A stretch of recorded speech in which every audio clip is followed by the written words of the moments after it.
One of the things we do, Bob, when we bring guests in is we do a little digging.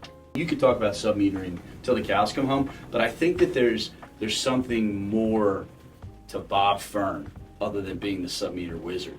People didn't know this, and the reason I know this is because, and many people know this, I'm a dog guy. Yeah. You're a dog guy. Yes. And a funny story about Bob is when COVID hit and we did everything remote, Bob, when we would meet weekly via Zoom or Teams, you always had a dog jumping behind you or jumping on you or attacking you. And I thought it was great. But that opened up this conversation with everybody on the team where you were explaining to everybody, you and your wife used to breed dogs and I think show dogs. Didn't you show them, or did you just you would get like different? We didn't show them. Okay, but you were breeding these dogs and raising these dogs. How the hell did that happen? I mean, It was.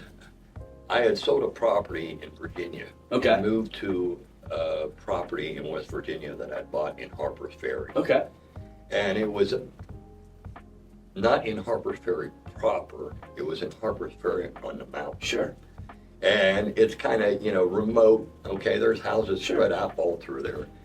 But the wife didn't feel comfortable just having the German Shepherd. she didn't feel comfortable with just a German Shepherd. No, which she- is they're scary. Yeah. I mean, they're, again, being a dog guy, I mean, I love German Shepherds, but that's yeah. Okay. Yeah. So what did you end up getting? So she ended up getting a female Rottweiler. Oh, okay. And They're scary. Then from there, she said, "Well, we gotta breed them." So we got a male, and both of these dogs were top of the line. Okay, their background, as far as come from grand champions. Sure. So they were show dogs. Yes. Okay. Now they had a very strong prey drive. I Yeah. mean, extremely strong. Okay, that's what the male was bred for. Yeah. Okay. And when I would let the dogs out of the front door at this house, I had built a fenced-in yard in the back. And so I had a wraparound deck, and as soon as I let them out, they would run all the way into the back. They knew where they were going. I had some company over, and I was barbecuing, and here I had to let the dogs out. And the neighbors weren't afraid of the dogs. Sure. Okay? But I let them out. And out comes Hubble. He's the male. He was about 90 pounds, but all muscle. Yeah. Come around the corner of the deck, and we had probably a 3-foot railing there. He saw a cat in the yard. He jumped the fence. He was on that cat, shook it. It was dead in 3 seconds. It was like, Oh no. yeah. So this is how strong the prey drive is. Yeah. So, For all later you on, cat people, sorry. Sorry. later on we decided to move into town in Charlestown, and the neighbors had small children. Sure. And you know how children, they yelp and scream and all that. We were afraid that the dogs would go after them, so we sold the dogs off, Sure. and then we started breeding Chihuahuas. Believe it or not. So you guys went from Rottweilers, which are basically bears. Yeah, They look like yeah. bears, Yeah, to Chihuahuas. the Chihuahuas. You couldn't go something in between. You had to go right to Chihuahuas. Hey, it worked. It worked. That's insane. So little Chihuahuas. Yeah. So you've done that. How many dogs do you think you guys have had in the last couple of years? Oh my God! In the last couple of years, You got to count. 6, That's a lot of dogs. All right. 6, And right now, 2. 2. Okay. Yes. Okay. And the golden, who would join our team's meetings. Yes, he loved the yard. Yes. He loved it. He's a big Yeah. love bug. He is. He's A bit of a goof. He's a 130 pound lap dog, Yeah. and he loves to hug it out. And it's like, oh my God, get off me already. That's good. Well, no. See, I think that when people see you, they think automatically of Submeter, Yeah. right? And Bob the Submeter Wizard. But I think there's value in, you know, learning a little bit about it. And that's a pretty interesting story. I appreciate that. The other thing that I love, and some of you might know this, Bob's a bit of a foodie. Yeah, I am. Bob's a bit of a foodie. And before COVID,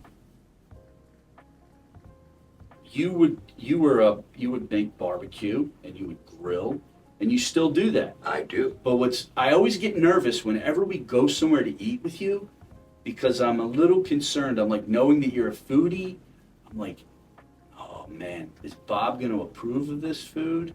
Is Bob going to be okay with this food? Because I know you have a bit of a, well, you have a palate. You like good food. I do. And as somebody who's prides themselves on their grilling, on their barbecuing, and all the accoutrements that go with it, when you taste bad food, or it's not up to the Bob Fern Submeter standard, Yeah, yes, right? Yes. Right?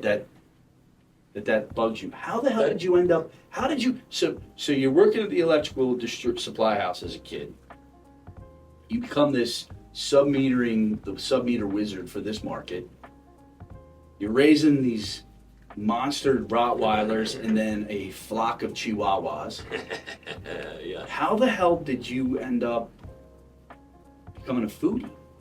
Well, I loved my food a certain way. Okay, it's got to have flavor. Sure. And here's a prime example. Okay, this is really something that can ruin you when you get into being calling myself a backyard chef. A backyard chef. And Is that a backyard? Okay, a backyard chef. I've never heard that term. I like it. You know what? And what it does, it really does mess with you whenever you go out to eat, because I'm a critic now. And prime example is I took the wife out to this restaurant, and it was down on the bay, and they had all kinds of good things, and I said, well, rigatoni with blackened tuna, but that sounds like a wonderful thing. Yeah. So that's what I got.